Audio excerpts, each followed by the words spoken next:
약간 뜬금없는 질문일지 모르겠지만 제사를 드리는 사람 누구일까요? 뭐 이런 질문 하나 이렇게 생각이 될 수 있죠. 오늘 우리가 읽은 레위기 1장 2절을 보면 제물을 바치는 사람은 누구든지라고 기록되어 있습니다. 즉, 이 표현에 빌자면 제물을 바치려고 나오는 누구든지 제사를 드릴 수 있는 거죠. 차별이 존재하지 않는다는 것을 알 수 있어요. 근데 여기서 우리가 유심히 볼 것이 있습니다. 사람이라는 단어입니다. 사람을 이렇게 유심히 봐야 되나 생각되는데 안타깝게도 우리나라 성경에서 그냥 사람이라고 표현되어 있고 또 2장의 소재에 대한 얘기하는데 거기도 사람이라는 표현이 나오고 있어요. 그런데 이 사람이라는 표현이 1장과 2장이 다릅니다. 1장에 나와 있는 사람이라는 이 단어는 여러분이 되게 잘 알고 있는 단어예요. 어떤 단어냐면 아담입니다. 아담 그러면 하나님께서 처음 만든 사람의 이름이기도 하잖아요. 그런데 창세기 1장부터 시작해서 3장까지 아담이 나오는데 그 아담의 이름이 아담일 때가 있고 사람 이름인 아담일 때가 있고 그냥 보통 명사 사람을 가리키는 아담일 때가 있어요. 즉 아담이라는 뜻에는 사람 이름도 있지만 보통 명사 사람인 거예요. 여기서는 사람이라는 보통 명사로 사용됩니다. 근데 우리가 레위기 1장 2절 딱 읽는 순간 아담이라는 단어를 히브리 사람들이 딱 봤다고 생각해 보세요. 어떤 느낌일까요?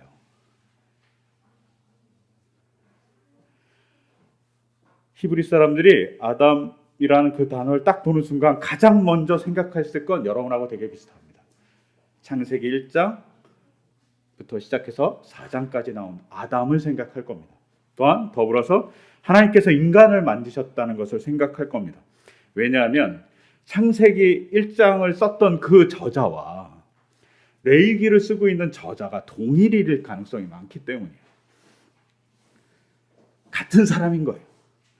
즉 그 같은 사람은 아담이라는 이 단어를 쓰면서 창세기 1장부터 4장까지의 내용에 나오는 아담을 아니면 사람을 기억한 겁니다. 이것을 또 잘 알 수 있는 게 레위기 2장 1절 좀 전에 얘기한 대로 읽어드리면 나 주에게 곡식 제물을 바치는 사람은 누구든지 이렇게 기록되어 있거든요. 근데 이 2장 1절에 나오는 그 사람은 아담이 아니라 네페시입니다. 우리가 보통 성경에는 영혼, 마음으로 번역되는 네페시가 2장에 나와요. 다르죠. 일부러 1장과 2장에 사람에 대한 단어를 레위기는 다르게 쓰고 있습니다.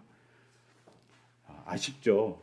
저는 이런 걸 볼 때마다 성경에 가로놓고 아담, 네페시 이렇게 써줬으면 좋겠어요. 그러면 읽는 우리로서는 한국어로 읽는 우리로서는 너무 좋지 않겠습니까? 뭐가 다르네. 이 정도의 궁금증은 가질 수 있잖아요. 그런데 레위기 1장과 2장이 동일하게 단어가 다른데 하나는 아담이고 하나는 네페시인데 다 동일하게 사람이라고 번역한 거죠. 이런 아쉬움이 있어요. 근데 이런 아담이라고 번역한 중요한 이유가 있습니다. 그것을 아주 잘 표현하고 있는 신학자가 있어요. 밀그롬이라는 신학자입니다. 이 밀그롬이라는 신학자가 레위기의 서문을 쓰면서 서문에서 이렇게 고백합니다. 제사는 우리를 변화시키는 종교적인 시다. 제사가 우리를 변화시키는 시라고 얘기하는 겁니다. 여러분을 변화시키는 것들이 있잖아요. 뭐가 있나요? 가장 먼저는 사람입니다.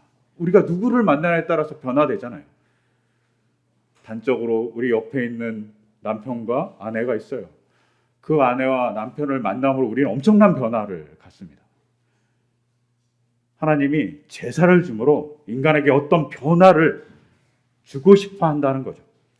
그 변화의 단초가 뭐냐면 바로 아담이라는 단어입니다. 어떤 변화냐?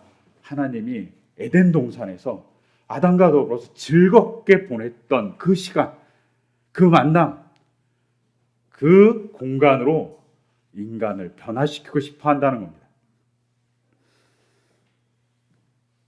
하나님의 꿈이 담겨 있고 하나님의 변화에 대한 소망이 담겨 있는 게 바로 뭡니까? 제사입니다. 그러니 그 제사가 정말 소중한 것이죠. 그리고 지금으로 바꿔서 말하면 예배입니다. 그 예배 속에 하나님이 우리를 만나서 우리가 변화되는 것을 소망하고 있다는 것입니다. 근데 그 예배가 어떤 거냐? 에덴에서 어땠을까요? 하나님과 더불어서 이렇게 얘기하면서 즐겁게 지냈겠죠. 고대 세계에서 에덴 동산 같은 건 무엇을 의미할까요? 고대 세계에서 에덴 동산과 같은 건 이스라엘을 제외하고 그 옆에 있는 다른 모든 나라들은 뭐라고 생각했냐면 신이 먹을 것을 농사 짓는 공간이라고 생각했어요. 그런데 이스라엘 사람들, 하나님이 그것을 수정해 주죠. 뭐라고 수정해 주냐면 에덴 동산은 신과 인간이 만나는 공간이라고 수정합니다. 근데 그것이 창세기의 3장에 의하면 인간이 에덴 동산에 쫓겨나잖아요. 하나님과 인간이 더불어서 만나서 즐거움을 나눌 수 있는 공간이 사라진 겁니다. 근데 그 사라진 공간을 대체할 곳이 뭐냐? 제사라는 만남의 공간, 만남의 시간입니다. 그것을 준 거예요.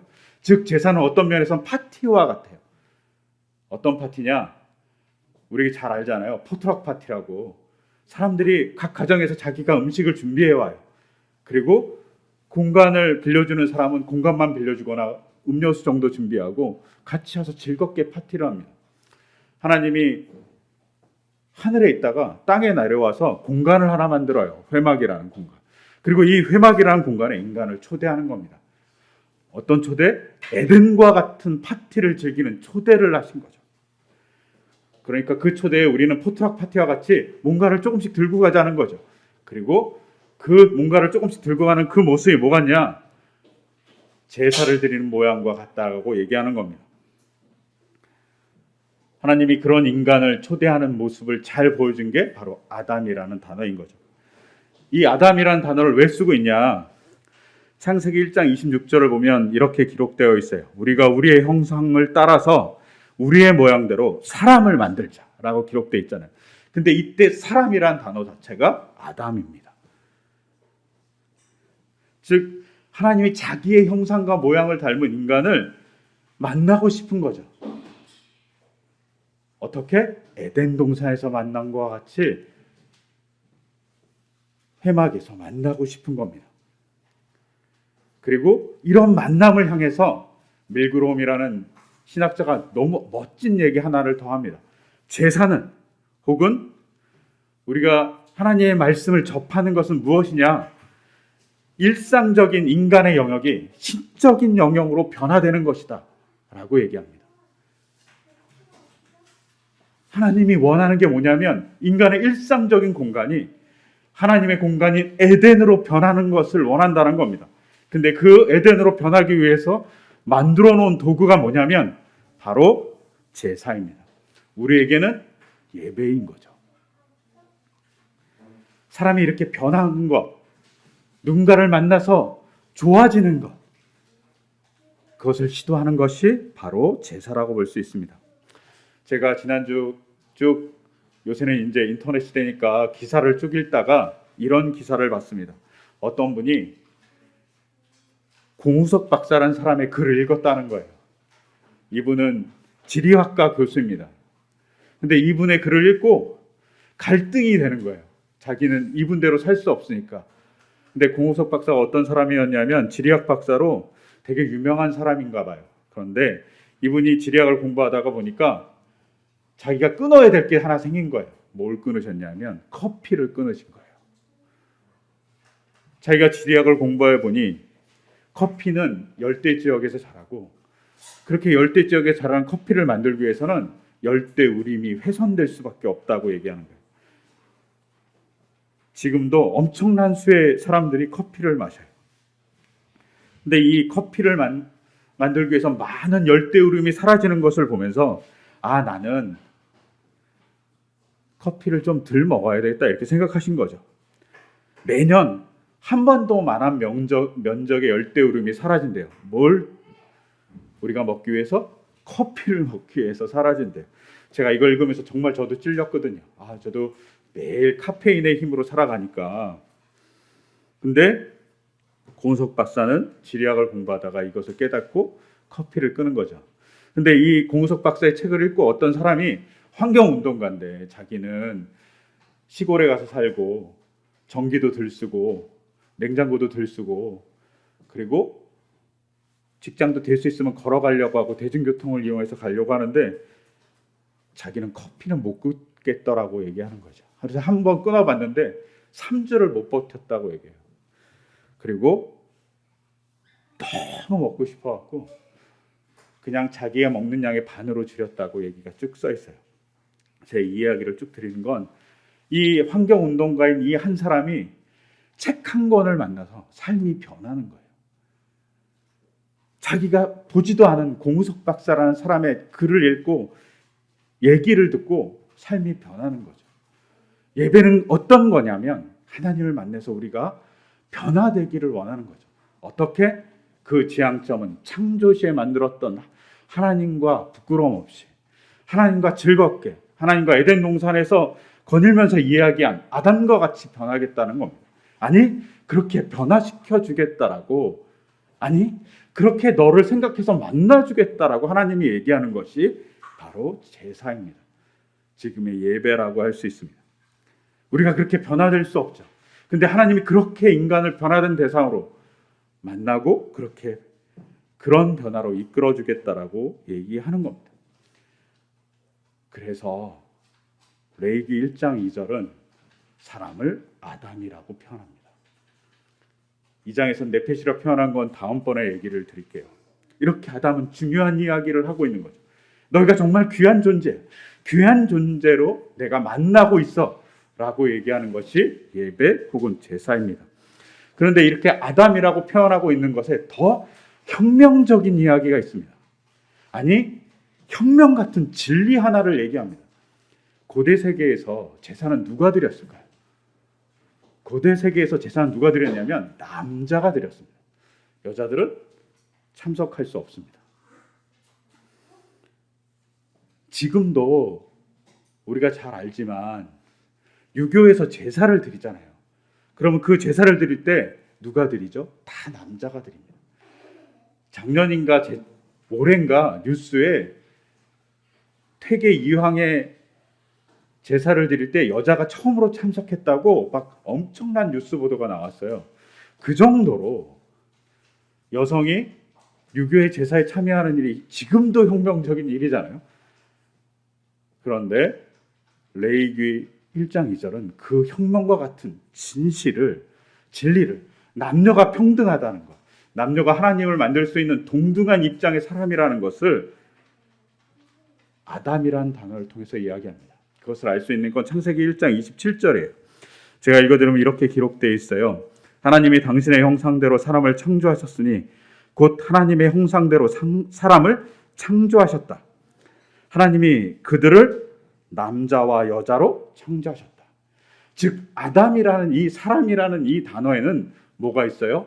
남자와 여자가 존재합니다. 즉 아담이라는 이 단어를 통해서 레위기의 저자는 뭘 얘기하죠? 남자 여자 모두 하나님께 동등하게 예배드릴 수 있는 대상이라고, 존재라고, 하나님이 서로 대화할 수 있는 존재로 남자를 바라보고 여자를 바라보고 있다라고 혁명과 같은 진리를 얘기합니다. 고대 세계의 파괴적인, 고대 세계의 말할 수 없는 이야기를 아담이란 단어를 통해서 레위기의 저자는 이야기하고 있습니다. 이렇게 제사는 하나님을 향해서 나가는 일이고 하나님의 변화를 통해서 에덴과 같은 공간을 만들고 우리가 최초의 인간인 아담과 같이 하나님과 더불어서 이야기하는 존재로 되는 변화의 자리인 것을 알 수 있습니다. 그런데 이런 제사를 드릴 때 꼭 필수적으로 해야 될 일이 있어요. 1장 4절에 의하면 해야 될 일이 뭡니까? 안수입니다. 우리가 안수 기도하듯이 막 기도하는 것이 아니라 어떻게 안수하는 거냐면 한 손으로 지그시 바치는 제물의 머리 위를 누르는 겁니다. 이게 왜 지그시 누르냐면 안수하다는 단어가 우리가 축복을 줄 때 안수하는 단어랑 재물을 바칠 때 안수하는 단어가 조금 다르거든요. 그래서 축복할 때는 어떻게 할까요? 강하게 누를까요? 아니면 약하게 누를까요? 성경에 의하면 축복하는 그 누름은 아주 약합니다. 가볍게 머리 위에 얹어야만 합니다. 근데 재물을 바칠 때 안수하는 것은 한 손을 가지고 지그시 좀 압력을 가해서 누르는 듯한 느낌의 단어입니다. 지그시 이렇게 누릅니다. 근데 왜 한 손이냐? 정확한 건 몰라요. 한 손인지 두 손인지 모르는데 한 손으로 학자들이 많이 추측하는 이유가 하나 있어요. 왜냐하면 한 손일 가능성이 많은 건 레위기 16장 21절 때문입니다. 레위기 16장 21절에 속죄를 위해서 제물을 드려요. 그때 어떻게 합니까? 속죄일에 제물을 드릴 때는 두 손을 가지고 제물에 안수해야 된다고 써 있기 때문이에요. 그러니까 일반적인 제사인 번제는 그냥 일반적인 제사는 한 손으로 드릴 가능성이 많은 겁니다. 이렇게 한 손을 조금 지그시 누르는 안수를 해야지만 하나님이 기쁘시게 받겠다라고 얘기합니다. 대체 안수는 뭘까요? 학자들이 막 연구하다가 한 4가지 정도로 추측했어요. 하나는 우리가 읽었던 1장 4절에 의하면 그렇게 손을 얹어야 한다. 그래야만 내가 그것을 받아서 속죄하는 제물로 받겠다 이렇게 얘기하십니다. 즉 죄의 전가가 있어요. 하나님, 내가 이 제물을 바칩니다. 내가 내 삶에서 이렇게 잘못된 삶을 살았어요 라고 고백하는 죄의 전가가 있습니다. 그렇다고 그러면 속죄 제물과 무슨 차이가 있어? 라고 얘기하잖아요. 그런데 그런 전적인 전가가 아니라 삶의 작은 고백을 하고 있는 거죠. 하나님, 제가 이런 문제가 있습니다. 이런 어려움이 있습니다. 라고 얘기하면서 삶의 죄의 전가를 하는 겁니다. 그 속에는 자기 삶에 대한 여러 가지 고백이 존재하겠죠. 이런 의미에서 예배 시간에 참회의 기도가 있는 겁니다. 예배 시간에 참회의 기도를 넣은 이유는 그 속에 죄의 전가가 있기 때문입니다. 그때 하나님이 인간과 만나는 거죠. 이 죄의 전가는 내가 죄인입니다 이렇게 고백하는 것보단 하나님, 우리가 불완전한 존재입니다. 제가 참 부족합니다. 제가 완벽하지 않습니다 라고 고백하는 거예요. 이것이 전적인 죄의 고백은 아니고 우리의 불완전함에 대한 고백이라고 보시면 좋을 것 같아요. 두 번째는 재물이 나라고 생각하는 겁니다. 이것을 동일하라고 얘기하죠. 재물이 납니다. 그리고 그 나를 어떻게 합니까? 막 죽이잖아요. 근데 죽여서 어떻게 하죠? 향기를 올려서 이렇게 올려드려요. 이 속에는 어떤 것이 있냐면 내가 연기가 돼서 하나님께 가고 싶다는 마음이 있어요. 하나님께 가까이 가고 싶어요 라는 고백이 담겨져 있는 거죠. 내가 재물과 같이 되어서 태워져서 하나님이 흠양하는 연기, 그 연기가 하나님께 가듯이 하나님께 가까이 가고 싶어요 라는 고백이 안수에 존재하는 겁니다. 이 고백은 현대 예배에서 어쩌면 봉헌의 기도입니다. 봉헌할 때 우리가 기도하잖아요. 그 속에 우리가 하나님께 가까이 가고 싶어요 라는 고백이 담겨 있다고 볼 수 있습니다.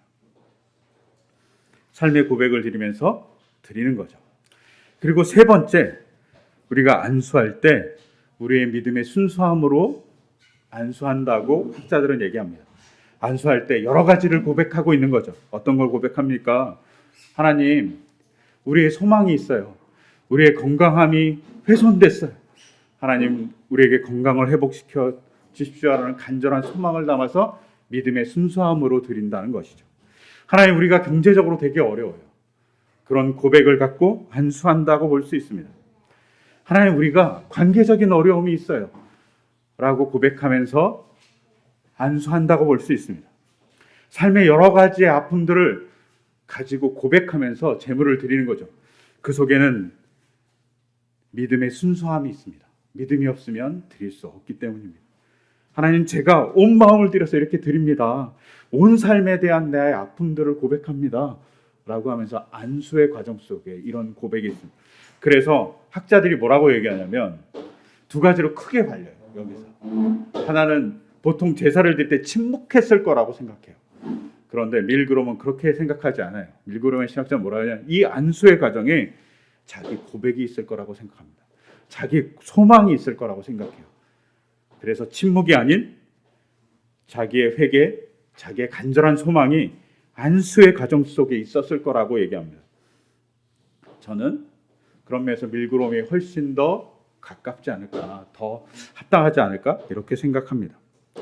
그리고 네 번째가 중요합니다. 네 번째는 뭐냐면 안수하는 이유는 이 양이 내가 바치는 것, 내 거가 아니라 하나님이 주셨기 때문에 바치는 겁니다 라고 고백하는 겁니다. 이 소유는 원래 내 게 아니라 하나님 거니까 하나님께 돌려드립니다 라는 의미로 안수한다고 얘기합니다. 즉 소유권이 하나님께 있다는 거죠. 내가 쓰고 있는 모든 것이 다 하나님 거라고 얘기하는 겁니다. 내가 사용하는 모든 것이 하나님이 주셨기 때문에 가능하다고 고백하는 것이 이 안수의 과정에 있었을 거라고 학자들이 생각합니다.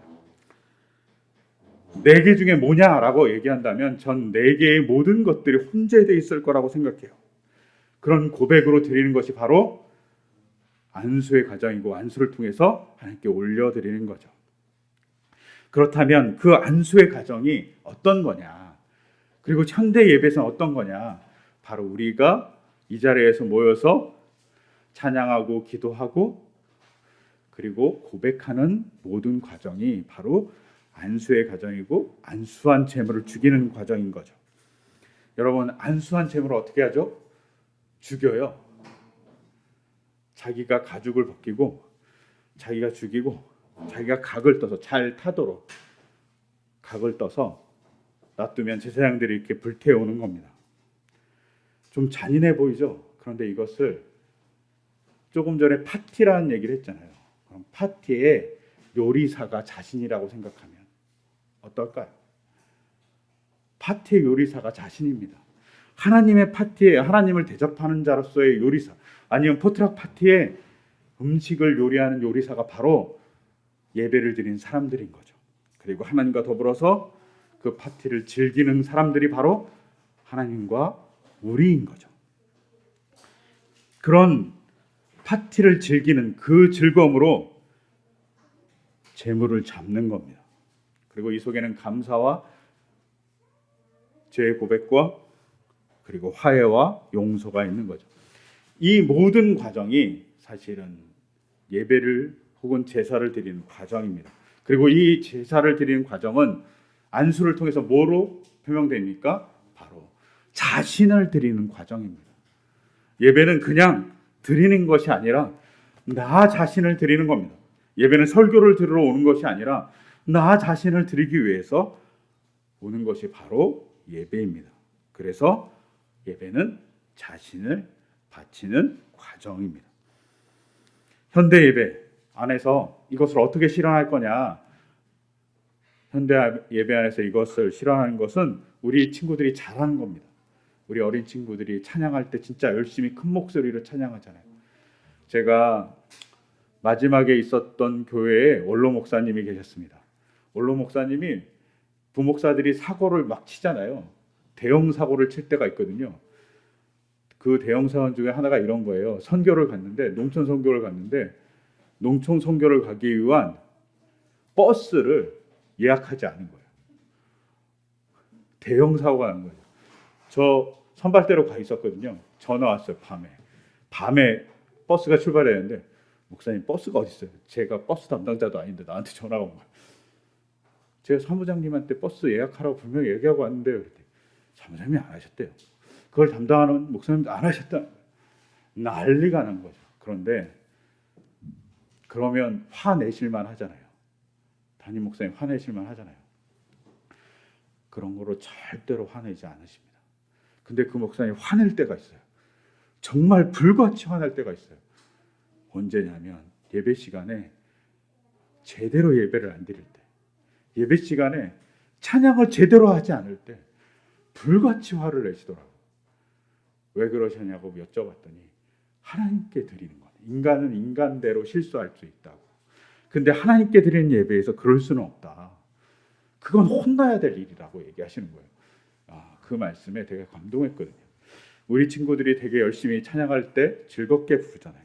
온 마음을 들여서 조금은 멋지게, 그리고 하나님이 즐거울 수 있고 재밌게 하나님을 재밌게 할 수 있는 마음으로 드리는 것, 그것이 바로 우리가 예배를 과정으로 드리는 일 속에 하는 일이죠. 더불어서 우리 교회가 참회의 기도를 드립니다. 그때 그냥 잠깐 30초 눈 감는 것이 아니라 자기의 삶에 대한 고백과 아픔과 부족함을 가지고 기도하는 거죠. 그리고 우리가 봉헌할 때 마지막 찬양에 일어나서 봉헌의 마음으로 일어나서 찬양하잖아요. 여러분, 그냥 일어나는 것이 아니라 나의 삶을 고백을 가지고 드리는 거죠. 나의 삶의 감사와 나의 삶의 부족에 대한 하나님의 도우심에 대한 간구로 드리는 것이 바로 봉헌입니다. 봉헌이 안수하는 것과 같잖아요. 그 속에는 죄의 전가가 있을 수 있고, 그 속에는 나의 순수한 믿음의 고백이 있습니다. 그리고 그 속에는 하나님 우리의 삶에 대한 회복을 간절히 바란다는 소망이 있습니다. 거기서 뭐가 있어요? 그 속에는 전적으로 이 모든 것이 다 하나님의 은혜로 우리가 얻은 것입니다라는 고백이 존재합니다. 즉, 봉헌의 마지막 찬양은 우리의 고백을 담아서 드리는 찬양인 거죠. 하나님이 이런 과정을 인간들에게 주었어요. 왜 주었을까요? 조금 전에 이야기한 대로 하나님이 인간을 만나기 위해서입니다. 그리고 인간을 만나서 뭐로 변화시키고 싶어 해요? 예배는 에덴으로서의 회복을 원하는 것이죠. 그래서 하나님이 번제의 자리로 초대하는 겁니다. 근데 누구한테? 누구나에게 초대하는 겁니다. 그곳에 누구나 오면 하나님이 누구나 만나 주시겠다는 거죠. 어떻게? 조금은 내가 갖추고 가면 하나님이 그렇게 만나 주시겠다는 겁니다. 제가 제 아내와 학교에서 되게 몰래 데이트를 하고 있었어요. 학교 사람들이 몰랐어요. 그런데 어느 날 저희 아내와 저희 둘이서 누가 전시회 티켓을 주셔서 전시회를 보고 있었어요. 그 전시회를 보고 음식을 먹고 차를 마시고 있는데 문자가 한 통 띡 온 거예요. 모르는 번호. 문자가 왔는데 오빠 데이트 잘하세요. 뭐 이런 유의 문자가 왔어요. 누군지 막 이렇게 기억은 다 안 나는데 하여튼간 그런 문자였어요. 딱 보고 바로 전화했어요. 너 누구니? 이렇게 물어봤더니 저희 과 후배였어요. 그 친구 전화번호를 제가 안 갖고 있었으니까 누군지는 몰랐던 거죠. 그러면서 그 친구한테 물어봤어요. 야, 내가 저희 아내와 데이트하는 것을 데이트한다고 어떻게 느꼈니? 이렇게 물어봤더니 그 친구가 이렇게 대답했어요. 오빠가 그렇게 옷을 입고 다니지는 않잖아요. 네. 제가 저희 아내를 만나기 위해서 조금은 더 예의를 갖추기 위해서 복장을 꾸미고 나간 거죠. 여기 중요하죠. 제가 제 아내를 만나기 위해서 준비한 거예요. 복장이. 우리가 하나님을 만나기 위해서 하나님은 파티를 만들었어요. 그리고 초대하십니다. 그리고 그 안에 우리가 같이 어울리기를 원하세요. 그러면 그 마음의 준비를 하라고 레이기라는 책을 준 거죠. 그 마음의 준비를 하고 올 때, 혹은 그 형식의 준비를 하고 올 때 하나님이 인간을 만나 주시겠다라고 얘기하는 겁니다. 그리고 그 공간에서 에덴을 꿈꾸는 우리에게 에덴과 같은 기쁨을 주겠다라고 얘기하시는 것이 레위기 1장의 얘기입니다. 여러분, 우리가 그런 예배의 회복을 원합니다. 지난주도 얘기했지만 예배의 회복은 우리의 강대상에서 이루어지는 회복도 있겠지만, 예배의 회복은 예배를 드리는 자들이 하나님을 향해서 온전한 모습을 갖출 때 가능합니다. 둘이 다 갖춰져야 되는 거죠. 종교개혁이 다음 주에 있습니다. 다음 주일이 종교개혁 주일인데 루터가 뭘 합니까? 정말 하나님을 만나는 것이 뭐냐고 고민해서 종교개혁을 한 거예요. 우리가 가끔 종교개혁에 대한 오해를 하죠. 뭘 오해합니까? 카톨릭의 잘못된 거, 부정과 부패에 대해서 지적한 거라고 얘기해요. 그 내용이 분명히 존재합니다. 하지만 루터가 정말 하고 싶었던 건 뭐냐면 하나님을 만나는 거예요. 하나님을 만나기 위해서 면죄부는 문제가 있다고, 하나님을 만나기 위해서 교환권은 문제가 있다고 지적한 거예요. 모든 사람이 뭐로 만날 수 있다? 말씀으로 진정으로 하나님을 만날 수 있다라고 루터가 얘기한 거죠. 진정으로 만나는 수단을 왜 자꾸 방해하시냐고 얘기하는 것이 종교개혁의 기본적인 방향성이에요. 우리가 하나님을 진정으로 만날 수 있어요. 그 방법을 잘 가져가야 됩니다. 그때 하나님이 우리를 변화시킵니다. 어떻게? 일상의 영역이 밀구름의 예언대로 신적인 영역이 되게, 일상의 영역이 에덴의 영역이 되게 우리를 변화시킵니다. 그런 하나님을 우리가 만나고 경험해 가기를 예배 속에서 특히 소망합니다. 우리 예배가 그런 예배가 되기를 원하고, 그런 예배를 저도 준비하기 원하고, 여러분들도 같이 준비해 가면서 우리가 온전한 예배를 회복하는 우리 공동체 되기를 간절히 소망합니다. 그 소망을 담아서 이 시간 제가 기도드리겠습니다. 하나님, 주님께서는 예배를 통해서 우리를 변화시키고자 합니다. 그것이 바로 에덴의 기쁨입니다. 에덴에 있던 아담과 같이 변화시키고자 합니다. 아니, 우리가 변화되지 않을지라도 우리를 그렇게 보시겠다라고 예배 속에서 선언하십니다. 그리고 그렇게 보시기 때문에 하나님이 육신을 입고 이 땅에 예수님으로 오셨음을 우리가 봅니다. 그 예수님이 이 땅에 오셔서 만들어진 이 교회에 우리가 진정으로 예배를 회복함으로 주님과 만나고 주님의 기쁨으로 즐겁게 찬양하는, 즐겁게 삶의 고백을 하는, 즐겁게 우리의 아픔들을 나누고 회복을 경험하는 우리의 삶이 되기를 간절히 소망합니다. 그리고 그런 준비를 잘할 수 있는 우리 교회, 우리의 삶이 되기를 또한 간절히 바랍니다. 그것을 통해서 하나님의 아름다운 예배가 우리 안에 넘쳐나기를 또한 간절히 소망합니다. 이 모든 것 주 예수 그리스도 이름으로 기도드립니다. 아멘.